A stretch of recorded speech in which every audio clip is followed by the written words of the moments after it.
पाकिस्तान तो बिल्कुल इंडिया के लिए तैयार बैठा हुआ है।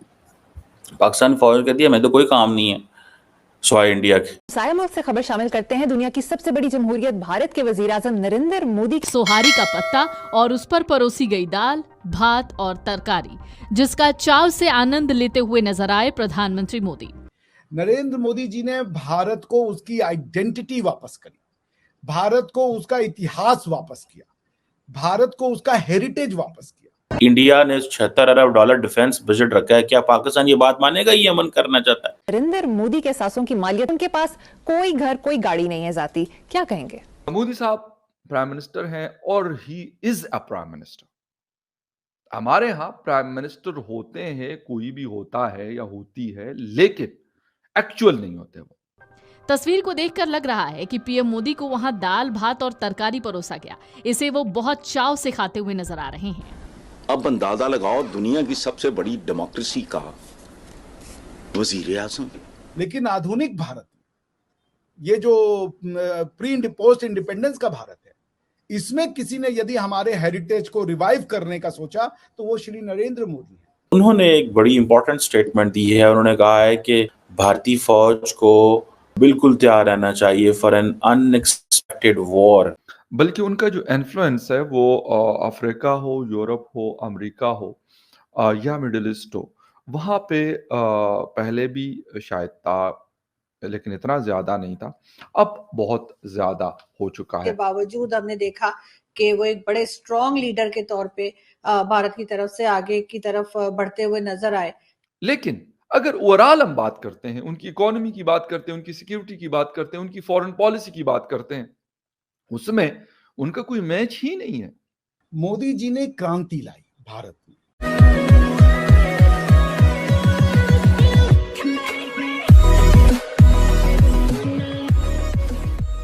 नमस्कार दोस्तों, अब यहाँ पर बात हो रही है मोदी की सादगी के बारे में। अब पिछले दिनों इंडिया के अंदर एक घटना घटी। किसी ने मतलब वो ध्रुव राठी था जिसने ये कहकर न्यूज़ फैलाई थी कि भाई प्रधानमंत्री मोदी के कैंपेन के जितने वीडियोस बनते हैं उसमें कितने करोड़ यूज़ होते हैं, कितने करोड़ों खर्च होते हैं। तो उसने पिछले दिनों एक वो योगा वाला एक वीडियो सामने लाया था और उसमें उसने कहा था कि भाई देखिए, इसके अगर योगा वाले वीडियो को देखें तो इतने करोड़ों का खर्च आता है। कुछ थाउजेंड्स करोड़ की बात की थी। उसके बाद आरटीआई फाइल की गई तो आरटीआई में जवाब दिया कि भाई उसका कोई खर्च नहीं होता है। पीएमओ का जो फोटोग्राफर होता है, पीएमओ का जो वीडियोग्राफर होता है, वही उस वीडियो को कैप्चर करता है और वही अपने हिसाब से उसको एडिट करता है और उसको फिर रिलीज़ कर दिया जाता है। लेकिन अब इंडिया का विपक्ष तो मानेगा नहीं। लेकिन यहाँ पर बात हो रही है प्रधानमंत्री मोदी के सादगी के बारे में, जो कि पाकिस्तानी मीडिया में डिस्कशन हो रहा है, वो तो डेफिनेटली चेकआउट करना चाहिए। इसी के साथ ही वीडियो शुरू करते हैं। और हाँ दोस्तों, सुपर थैंक्स के जरिए हमारी मदद करना ना भूलें।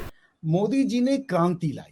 प्रधानमंत्री मोदी के अनगिनत प्रशंसकों में से एक हूँ, क्योंकि मुझे नहीं लगता कि मोदी जी ने कोई प्रोजेक्ट शुरू किया था सिर्फ, या कोई जो गवर्नमेंट्स की नॉर्मल स्कीम्स होती हैं। मोदी जी ने क्रांति लाई भारत में।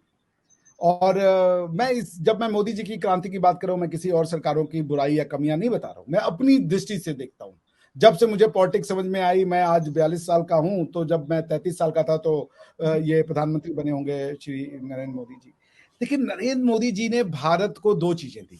एक तो मैं ये मानता हूँ कि freedom of speech and expression Bharat को देने का काम नरेंद्र मोदी जी ने किया। नरेंद्र मोदी जी के आने के बाद से दोनों तरफ के जो व्यू पॉइंट्स होने चाहिए एक टॉपिक को लेकर के, वो आने शुरू हुए। नरेंद्र मोदी जी ने भारत को उसकी आइडेंटिटी वापस करी, भारत को उसका इतिहास वापस किया, भारत को उसका हेरिटेज वापस किया। नरेंद्र मोदी जी ने ये एक बात, ये जो राइट और लेफ्ट और centre to right, centre to left वाला जो कॉन्सेप्ट था कि जो राइट विंगर होता है वो एंटी ह्यूमैनिटी होता है, वो एंटी विमेन होता है, वो एंटी सोशल क्या कह ले, वो एंटी प्रोग्रेसिव होता है। हमारे यहाँ पे जो लेफ्ट है, यानी कि हिंदुत्व की जो फिलॉसफी, वो बेसिकली लेफ्टिस्ट है। लेफ्टिस्ट का मतलब जो कहे सब समान है, सब रिलीजन समान है, ये कहने वाले लेफ्टिस्ट नहीं है, ये कहने वाले हिंदुत्व है। हिंदुत्व जो है वो सही में, अगर लेफ्ट की पॉलिसी है कि लेफ्ट का ये क्लेम है कि हम कहते हैं सब रिलीजन एक है, तो ये कौन कहता है? ये कहने वाला तो भारत है ना। भारत कहता है एकम सद बहुधा विप्राह वदंती, सर्वे संतु निरामया सर्वे संतु सुखिनः। तो ये तो भारत कह रहा है ना, तो हम लेफ्टिस्ट हो गए, तो मोदी जी इस थ्योरी को मानने वाले, मोदी जी हार्डकोर लेफ्टिस्ट हो गए। उसके बाद मोदी जी ने, जो भारत में एक समय ये हो गया था कि हमारे यहाँ पे जो भारत की प्राचीन मंदिरों थी, उनकी वो दुर्दशा थी कि वहां पे जो भक्तगण जाते थे वो अपनी श्रद्धा से उस गंदगी में वो अपने आराध्य की पूजा करते थे। किसी ने भी पोस्ट इंडिपेंडेंस ये नहीं सोचा कि इनका रिवाइवल किया जाए, क्योंकि उनको तोड़ने वाले तो बहुत आए, बनाने वाला एक नहीं खड़ा हुआ। हालांकि हमारे जो जैसे देवी अहिल्या हो गई, जब भी कोई मंदिर तोड़ा गया हमारे यहाँ, कोई ना कोई राजा आकर के 10-15 साल के अंदर ही उसका निर्माण कराया। लेकिन आधुनिक भारत, ये जो प्री पोस्ट इंडिपेंडेंस का भारत है, इसमें किसी ने यदि हमारे हेरिटेज को रिवाइव करने का सोचा तो वो श्री नरेंद्र मोदी है। क्यों हम अपने मंदिरों को रिवाइव ना करें? क्या मंदिर होना अपने आप में अपराध है? क्या मंदिरों में जाने वाले लोग अपराधी हैं? मंदिर में आस्था रखने वाला लोग वो अपराधी हैं? तो अगर कोई मंदिर का जीर्णोद्धार कर रहा है, तो अगर भारत की गवर्नमेंट नहीं करेगी तो कौन करेगी? गवर्नमेंट का काम क्या होता है? गवर्नमेंट का काम खाली नौकरी देना होता है। गवर्नमेंट का काम खाली वेलफेयर स्टेट में, तुम वेलफेयर किस चीज की करोगे? अगर तुम हमको हमारी हिस्ट्री नहीं प्रोटेक्ट कर सकते, हमारा हेरिटेज नहीं प्रोटेक्ट कर सकते, तो फिर आप जो है, आपको क्या काम है भाई? गवर्नमेंट इसीलिए बनाई गई है। जर्मनी की गवर्नमेंट का काम है कि वो जर्मन सिर्फ नौकरी और इकोनॉमिक्स को ना देखे, वो जर्मन हिस्ट्री और जर्मन हेरिटेज को भी प्रोटेक्ट करे। पाकिस्तान की गवर्नमेंट का भी काम है कि वो पाकिस्तान की हेरिटेज और उसको भी प्रोटेक्ट करे। बिकॉज हम तो नॉर्मल आदमी हैं, हम तो डे टू डे नौकरी करते हैं, हम कहां से अपनी हेरिटेज को प्रोटेक्ट कर पाएंगे? मोदी जी ने भारत के हेरिटेज को न सिर्फ प्रोटेक्ट किया, रिवाइव किया, ग्लोरीफाई किया। हमें गर्व होता है अपने, हमारे पूर्वज ने मंदिर बनाए तो हम उस पर शर्मा जाए? क्यों शर्माए हम? क्योंकि इन मंदिरों में सिर्फ पूजा पाठ नहीं किया, जैसा कि हमको इन लोगों ने सिखा दिया। इन मंदिरों से ऋषि मुनि निकले हैं, और ऋषि मुनि का नाम है साइंटिस्ट। आप हमें बताया ही नहीं जो कि भाई और क्या होता है। भाई देवी, जैसे आप पढ़ ले, मैथमेटिशियन थे बहुत बड़े, जो जिनके ऊपर मूवी आई थी, एन रामानुजन साहब। मोदी साहब प्राइम मिनिस्टर हैं और he is a prime minister. हमारे यहाँ प्राइम मिनिस्टर होते हैं, कोई भी होता है या होती है, लेकिन एक्चुअल नहीं होते वो। वहां पे कोई और होता है, उधर कोई और बताता है कि आपने ये करना है और ये नहीं करना। हमें ये चीज नहीं पसंद नहीं होगी, ये पसंद है यही होगी, बेशक वो फायदे में है या नुकसान में है। इसी वजह से वो लोग जाकर, वो G20 में है, वो G7 में है, वो पता नहीं कहां पर है, वो क्वाड में है। उनकी इकोनॉमी आगे बढ़ रही है, उनकी लोगों की जिंदगियों में बेहतरी आ रही है। और ये कोई एक दिन की बात नहीं है कि अगर कोई ये समझता है कि इंडिया ने कोई चुटकी बजा दिया, बटन प्रेस कर दिया या ऑन ऑफ कर दिया तो उससे सारा कुछ सेट हो गया। आई मीन टू से कि उन्होंने ग्रेजुअली इस पे काम किया। मतलब ये कि अगर हम भी कर लें, तरीके से कर लें, और पॉलिटिकल लोग ये काम करें, ना कि कोई और करे।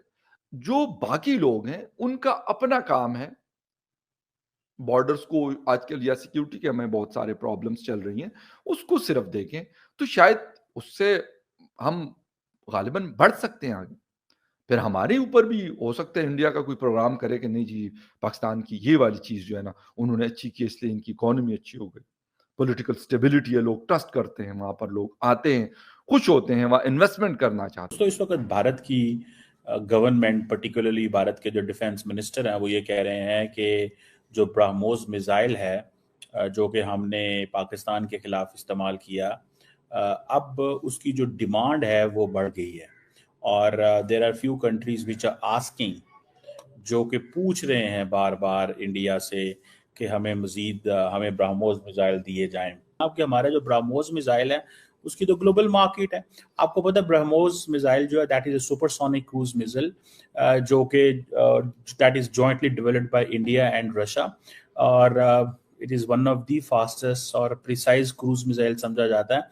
It's a supersonic cruise missile. और दूसरा ये है कि ये इसकी रेंज तकरीबन 450 किलोमीटर है, और सुनने में आया कि the new range which is coming that has gone beyond 800 kilometre.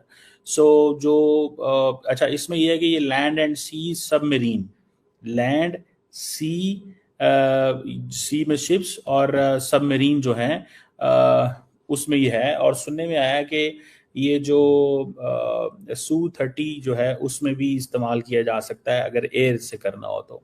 और ये इसके अंदर एक जिसे वो कहते हैं ना कन्वेंशनल वॉरहेड ले के जा सकता है, ये तकरीबन 200-300 किलोग्राम, और पोटेंशियली न्यूक्लियर भी ये लेके जा सकता है। और ये इसकी जो गाइडेंस सिस्टम है उसमें जीपीएस लगा हुआ है। और अगर मैं आपको बताऊं कि ये थोड़ी सी बात इंपॉर्टेंट है कि इसका जो गाइडेंस सिस्टम है जिसमें मैं जीपीएस सिस्टम की बात कर रहा हूँ, ये कोई इतना आसान काम नहीं होता मिसाइल को इंटरसेप्ट करना, बातें करना बहुत आसान होता है। सो पहली बात तो ये है। सो दूसरा ये है कि ये जो मिसाइल है ये हाई स्पीड है, प्रिसीजन है, और इसकी ये है कि ये टेरेन भी समझ आता है। और इंडिया ने पहले, आपको पता है, फिलिपाइन को ये ब्रह्मोस दिया है, वियतनाम और आप कुछ सुना मिडिल ईस्टर्न नेशंस भी मांग रही हैं। और ये एक इनका सक्सेसफुल मिसाइल सिस्टम ज़रूर है, लेकिन कितने मुल्क मांग रहे हैं, क्या मांग रहे हैं, ये तो अब राजनाथ सिंह साहब को ही पता है, उनको आई होगी रिक्वेस्ट। लेकिन वो कह रहे हैं जी कि ये जिसे वो कहते हैं ना कि इस चीज़ के करने से हमारी दुनिया में मार्केट बढ़ेगी। सो ये मुझे ऐसे लगता है कि that is something which is interesting. और इस चीज़ को जारी बात है वो समझते हैं, इंडियंस बहुत अच्छे से समझते हैं कि इसका क्या मीनिंग है, क्या इसकी सिग्निफिकेंस है। और the more the talk of this the better for them. जितना ज़्यादा बोलेंगे, जितना ज़्यादा उसकी बात करेंगे और कहेंगे कि जनाब ये हमारा मिसाइल सिस्टम जो है ना, ये इस वक्त दुनिया में बहुत ज़्यादा रेलिवेंट है, दुनिया में बहुत ज़्यादा रेलिवेंट है, ये हमें हर जगह से इसकी वो आ रही है, फीडबैक आ रहा है कि ये एक ऐसा मिसाइल है जो जिसकी मार्केट ज़्यादा है, होता ही है। और इंडियंस भी तो चाहते हैं, क्योंकि वो जो इनका आत्मनिर्भर भारत की बात करते हैं कि हमें जो इंडिजनाइजेशन करनी है अपनी सारी की सारी जो फोर्स की, मैन्युफैक्चरिंग की, ताकि हम कभी डिपेंडेंट ही न रहे।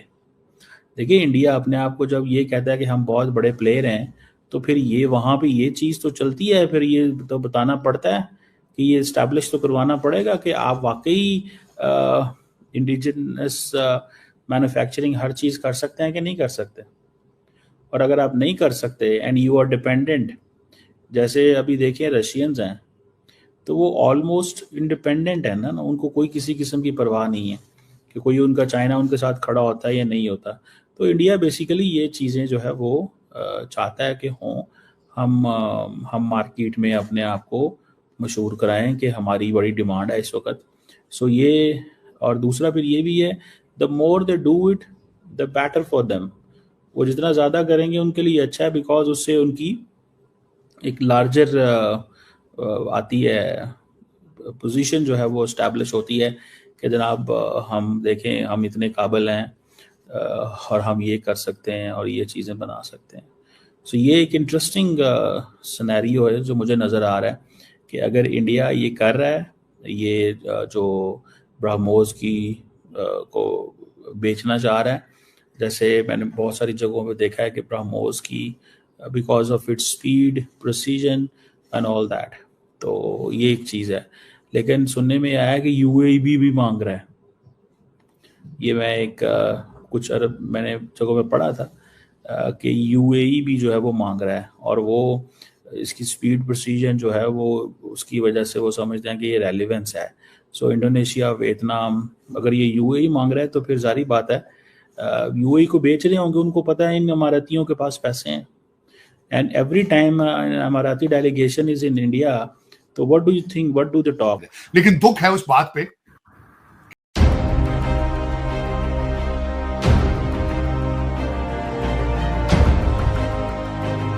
पाकिस्तान ने शाहीन मिसाइल फायर किया था कि भारत तरक्कियों पे जा रहा है, लेकिन दो साइडों पे आग जल रही है, दो साइडों पे आग है।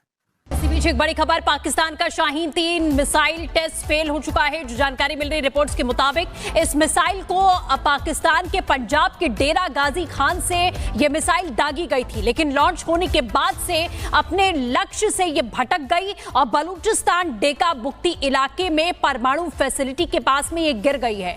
पाकिस्तान हार चुका है, पाकिस्तान जल रहा है। कितनी बेहिस्सी है ना ये, फिर बातें करते हैं बड़ी बड़ी। शाम को अपने घर पे मुझे बुलाया, वहाँ पे हमारा डेटा चेक किया, बड़े खुश हुए और कहा कि पाकिस्तान के लिए अब आप मिसाइल बनाएं। मैंने कहा जी मिसाइल मेरी तो फील्ड नहीं है। खबर ये आ रही है कि यूनाइटेड अरब एमिरेट्स जो है, जो कि पाकिस्तान का भी बड़ा करीबी पार्टनर है, लेकिन वो भारत से जो आकाश एयर डिफेंस सिस्टम है वो ले रहा है। आरजू, मैं जो दोनों बांग्लादेश और पाकिस्तान में इस वक्त जो मुश्तरक चीज है, जो सबसे ज्यादा खतरनाक है, दोनों के अंदर रेडिकलाइजेशन अपने एक्सट्रीम पे जा रही है। हमारे वजीर आजम और ये जितने में ये एक अरब डॉलर के पीछे कभी मोहम्मद बिन सलमान के पैर पकड़ रहे होते हैं, कभी शी जिनपिंग के पैर पकड़ रहे होते हैं। अब ये जो आकाश प्राइम इन्होंने बनाया, जिसका अपग्रेड वर्जन था, ये कहा जा रहा है कि ये जीरो टेम्परेचर से 4,500 मीटर की बुलंदी तक भी एल्टीट्यूड पे भी जा सकता है। परीक्षण शाहीन 3 का फेल हो गया और ये तबाही हो सकती थी अगर न्यूक्लियर फैसिलिटी में जाकर ये मिसाइल टकरा जाती। यकीन जानिए, मेरा दिल दुख रहा है बतौर पाकिस्तानी। भारत ने जो 30 किलोवाट का laser based anti drone system उसका सक्सेसफुल ट्रायल कर लिया है।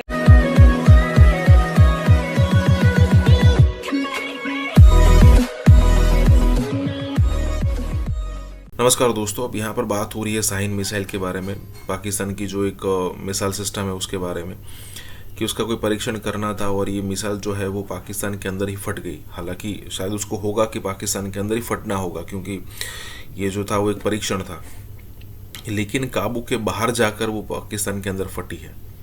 ऐसा नहीं था कि उन्होंने जो सोचा था वहीं जाकर वो फटी है। और कहा यह जा रहा है कि उसके आसपास पाकिस्तान के जो न्यूक्लियर हथियार रखे हैं उनकी मौजूदगी वहाँ पर थी।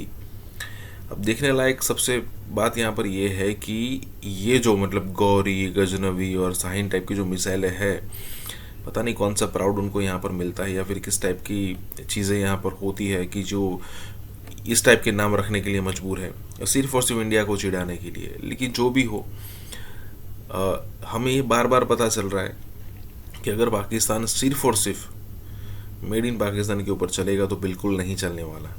इवन आप ये भी सोचिए कि अगर वो मेड इन चाइना के ऊपर भी चलेगा तो भी नहीं चलने वाला। ये बात हो रही है। इसी के साथ ही वीडियो शुरू करते हैं। और हाँ दोस्तों, सुपर थैंक्स के जरिए हमारी मदद जरूर करें। खबर ये आ रही है कि यूनाइटेड अरब एमिरेट्स जो है, जो कि पाकिस्तान का भी बड़ा करीबी पार्टनर है, लेकिन वो भारत से जो आकाश एयर डिफेंस सिस्टम है वो ले रहा है। ये एक that's an important and big thing. और इंडिया क्योंकि अब मार्केट कर सुनने में आ रहा है कोई ये $600 मिलियन की डील है। देयर डिफरेंट इसके वो खबरें हैं इसके बारे में।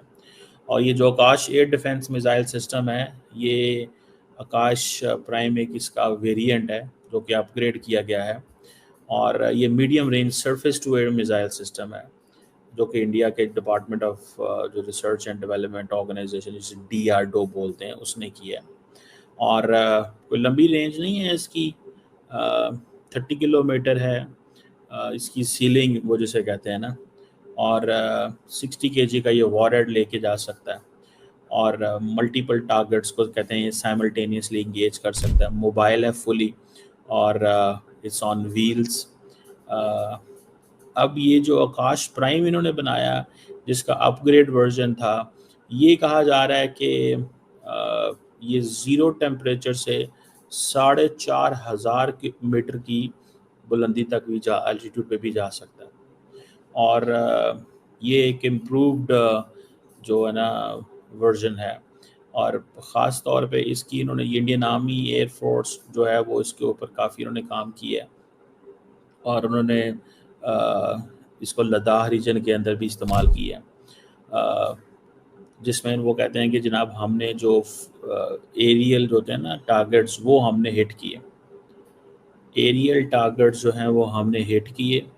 और ये एक इन्होंने this is something they mention.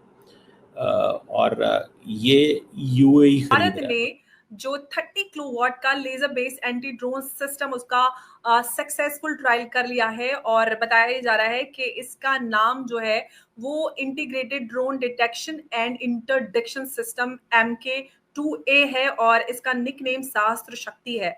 बड़ी खबर है और इसका सक्सेसफुल ट्रायल हो चुका है। इस पर हम बात करेंगे और बात करने के लिए डिटेल में आगे हमारे साथ जुड़े हैं उमेश जी। उमेश जी, बहुत बहुत स्वागत है आपका। जय हिंद, नमस्कार।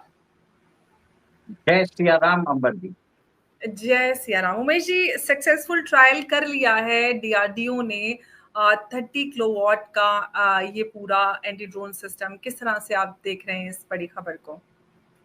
देखिए, डीआरडीओ की जो एक बॉडी है, centre of high energy systems and sciences, जिसको चेस बोला जाता है, शतरंज, उसने ये सिस्टम्स बनाया है और ये है 30 किलोवाट का सिस्टम।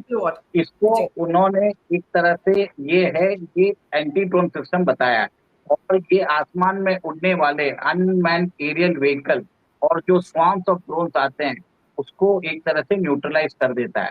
ये 30 किलोवाट्स के अंदर ये आप समझ जाइए 5 किलोवाट के 6 मॉड्यूल्स रहते हैं जो एक साथ मिलके 30 किलोवाट्स के एक डायरेक्टेड रेंज बनाते हैं और सामने से आने वाले जो भी अगर मिसाइल सिस्टम होते हैं, अगर ड्रोन्स होते हैं, इन सबको वो न्यूट्रलाइज कर सकता है और ये 4 किलोमीटर या 5 किलोमीटर दूर तक कर सकता है। मतलब 5 किलोमीटर दूर ये ड्रोन सिस्टम को न्यूट्रलाइज कर सकता है। अभी भारत के पास जो सिस्टम है, जो डायरेक्टेड एनर्जी वेपन है, जो लेजर वेपन बोलते हैं और एंटी ड्रोन सिस्टम है, वो 2 किलोवाट्स का है और 2 किलोवाट्स का 6 यूनिट है जो 12 किलोवाट होता है और ये अभी तक 2 किलोमीटर दूरी कर सकता है। अब डीआरडीओ ने क्या किया है, इसके अंदर प्राइवेट प्लेयर्स को उन्होंने इनवाइट किया है और प्राइवेट प्लेयर्स को बुला के वो उनको टेक्नोलॉजी दे रहे हैं ताकि भारत के अंदर इसका प्रोडक्शन स्केल अप किया जाए। देखिए, आपने सुना होगा हमारे पास जो हमारा आकाश मिसाइल डिफेंस सिस्टम है उसके अंदर आपने देखा भी होगा कि हम various type of missile use करते हैं। हम वहाँ पे जो इनकमिंग प्रोजेक्टाइल्स है, हम वो जो एक मिसाइल डिफेंस सिस्टम होता है हर जगह से डेटा गैदर करता है। अब इसके अंदर ये सिस्टम को भी जोड़ा जाएगा, आकाश मिसाइल डिफेंस सिस्टम, और इसका जो कॉस्टिंग है मैं आपको बता देता हूँ। पर जो इसका जैसे आप सोच लीजिए ब्रह्मोस मिसाइल है, एक ब्रह्मोस मिसाइल का कॉस्टिंग कम से कम 5-6 करोड़ रुपए का होता होगा। इसके अंदर अगर आप ड्रोन आते हैं और आप इनको न्यूट्रलाइज करते हैं, लेजर वेपन यूज करते हैं, इसका मात्र 300 रुपया ही है दाम। और ये 30 किलोवाट की जो रेंज है, 30 किलोवाट का सिस्टम है और विश्व में अभी सिर्फ 3 देश है जिनके पास ये टेक्नोलॉजी है। एक तो यूएस के पास है और यूएस, रशिया, जर्मनी के पास है और यूके अभी तक उसकी टेस्टिंग कर रहा है। लास्ट ईयर यूके का जो ड्रैगन फ्लाई सिस्टम है उसमें बताया गया था कि 10 पाउंड यूज होंगे और भारत ने तो उनसे भी सस्ता कर दिया। भारत ने बोला हम 300 रुपए में कर देंगे एक, ठीक है, तो 30 किलोवाट का ये कर दिया है। यूएस के पास जो सिस्टम है इसका नाम है हिलियो सिस्टम है और भारत ने अब एक तरह से 30 किलोवाट का ये जो सिस्टम है डेवलप कर लिया। दर हकीकत मुझे बहुत अफसोस है कि आप सियासी पार्टी की बजाय आप एक मजहबी कल्ट बन चुके हैं। और क्या ये डू यू नीड इट? इस तरह बार बार कहा जा रहा है कि सियासत नहीं जिहाद है। अमरीकी सदर डोनाल्ड ट्रंप का दौरा पाकिस्तान मुतवक्के है। अमरीकी सदर डोनाल्ड ट्रंप का 18 सितंबर को दौरा पाकिस्तान। एक बहुत बड़ी ब्रेकिंग न्यूज़ की तरह इसको चलाया जा रहा था। बहुत से लोग तो इसको सफारती कामयाबी करार दे रहे थे कि जी इतने सालों के बाद कोई अमेरिकन प्रेसिडेंट पाकिस्तान में आ रहा है तो बस उद्यम मच गया, ये हो गया, वो हो गया। खराज तहसीन शुरू हो चुके ही थे। तर्जमान दफ्तर खारजा ने कहा है कि अमरीकी सदर के दौरे पाकिस्तान से मुताल्लिक़ इल्म नहीं। खबर एजेंसी के मुताबिक अमरीकी सदर ट्रंप 17 से 19 सितंबर तक बरतानिया का दौरा कर रहे हैं। यकीन जानिए मेरा दिल दुख रहा है बतौर पाकिस्तानी। इस शहर में बांग्लादेशी मुसलमानों को लेकर बढ़ा विवाद। उस्मान, पाकिस्तान के लिए बड़ी सिफारती कामयाबी है कि अमरीकी सदर डोनाल्ड ट्रंप पाकिस्तान आ रहे हैं। 17 से 19 के दरमियान ट्रंप तो बरतानिया जा रहा है। इन्होंने खबर चला दी 18 सितंबर को वो पाकिस्तान आ रहा है। मीडिया पे चल गई खबर, सोशल मीडिया पे रिपोर्ट हो गई खबर। अब माफिया मांगता और कोई डोनाल्ड ट्रंप का दौरा इन दिनों में शेड्यूल्ड नहीं है। भारत का दौरा अगर ट्रंप करता है समझ भी आती है। कोई यूरोपीय मुल्क, कोई अमेरिका, बरतानिया, कोई मुल्क जो है ना, मैं आपको बता रहा हूँ, वो इंडिया से बिगाड़ के पाकिस्तान से नहीं बनाएगा। अभी जो जर्नैली टाउट थे इसके ऊपर बयानिया बनाना चाहते ही थे या बना ही रहे थे कि इस बयानिया को पाकिस्तान के सोशल मीडिया ने डिबंक कर दिया। पाकिस्तान के अंदरूनी मामलात में एक दुश्मन मुल्क को मुदाखलत की दावत देना और एक ऐसा मुल्क जिसकी मुदाखलत की वजह से पाकिस्तान का एक बाजू पहले भी कट चुका है। कमाल है और कमाल जहनीत है और कमाल सोच है। इसी सोच ने कौम को कंगाल करके यहां तक पहुंचाया। कोई दो राय नहीं है। भाई मैं जा रहा हूं। बिल्कुल आप जूते मुझे कम लगे इसको डेली फिराओ।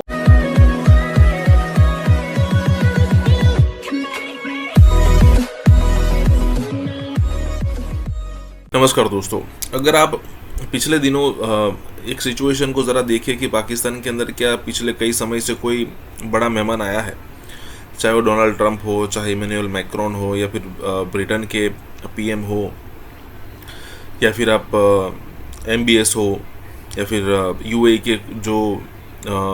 के जो प्रेसिडेंट है वो कोई हमें देखने को नहीं मिलेगा, जबकि इंडिया के अंदर उनकी विजिट्स होती रहती है। मेरा कहने का मतलब ये है कि अब पाकिस्तान उस हिसाब से अब धकेला गया है पीछे कि कोई उसको सीरियसली बिल्कुल नहीं ले रहा। देखिए, जहाँ कहीं भी कोई भी थ्रेट होगी, लेकिन वहाँ पर अगर किसी भी कंट्री को बिजनेस मिलता रहेगा तो वो कंट्री का लीडर वहाँ जाना चाहेगा डेफिनेटली। लेकिन यहाँ तो बिल्कुल उल्टा हो रहा है। मतलब पाकिस्तान के अंदर ना ही कोई बिजनेस है, और ऊपर से यहाँ पर जो आतंकवाद का खतरा है वो तो हमेशा बना ही रहता है। हम सबको पता है कि दुनिया में कहीं पर भी आतंकवाद हो, डायरेक्टली और इनडायरेक्टली लिंक उसका वहीं पर मिलता ही मिलता है। तो यहाँ पर यही बात हो रही है डोनाल्ड ट्रंप के बारे में कि डोनाल्ड ट्रंप का दौरा यहाँ पर तय किया गया था, ऐसा लगता है, लेकिन डोनाल्ड ट्रंप ने फिर मना कर दिया, तो पाकिस्तान रो रहा है। इसी के साथ ही वीडियो शुरू करते हैं। और हाँ दोस्तों, सुपर थैंक्स के जरिए हमारी मदद जरूर करें। उनको ये लगा कि ट्रंप अगर पाकिस्तान आ गया, क्योंकि हमने उसे बड़ा मादनियात वगैरह का और ये वो अल्टर-पटर लालच दिया हुआ है, तो वो आ जाएगा, तो हम फिर इमरान खान का मक्खू उठाप देंगे कि देखो जी ट्रंप तो अब आ भी गया है, अमेरिकी सदर का पहला दौरा इतने अरसे बाद, दहाइयों बाद, और फलां हो गया, तो बड़ा जो है वो हमारे लिए अच्छा हो जाएगा। खबर चलवा देते हैं अपने एक टाउट के जरिए, वो चल जाती है नीले पीले चैनल पे कि जी ट्रंप 18 सितंबर को आ रहा है। मैं कल आपको बता चुका हूं कि 17 से 19 के दरमियान ट्रंप तो बरतानिया जा रहा है। इन्होंने खबर चला दी 18 सितंबर को वो पाकिस्तान आ रहा है। मीडिया पे चल गई खबर, सोशल मीडिया पे रिपोर्ट हो गई खबर, अब माफिया मांगता फिर रहा नीला पीला चैनल भी और उसका टाउट रिपोर्टर भी। ट्रंप का इरादा बाजार ये नजर आ रहा है कि वो बरतानिया जाएगा और उसके बाद शायद वो इंडिया का दौरा करेगा। यह एक बहुत बड़ी मंडी है। कोई यूरोपीय मुल्क, कोई अमेरिका, बरतानिया, कोई मुल्क जो है ना, मैं आपको बता रहा हूं, वो इंडिया से बिगाड़ के पाकिस्तान से नहीं बनाएगा। हाँ, आपसे मादनियात होने चाहिए, आपके पास ट्रिलियन ऑफ डॉलर्स की मादनियात हैं, लेकिन जिन इलाकों में हैं वहां शोरिश है, वहां दहशतगर्दी भी है, अमन का खतरा है ना, आप वहां पे कुछ कर सकते हैं। सो आप दे सकते हैं लालच ममालिक को, लेकिन कर कुछ नहीं सकते। हालात जो हैं अभी सामने हमारे।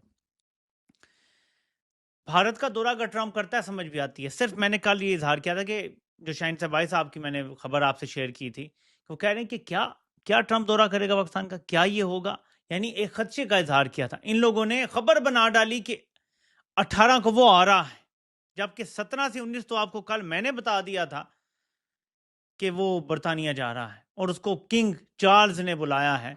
एक बहुत बड़ी ब्रेकिंग न्यूज़ की तरह इसको चलाया जा रहा था। बहुत से लोग तो इसको सफारती कामयाबी करार दे रहे थे कि जी इतने सालों के बाद कोई अमेरिकन प्रेसिडेंट पाकिस्तान में आ रहा है तो बस उद्दम मच गया, ये हो गया, वो हो गया।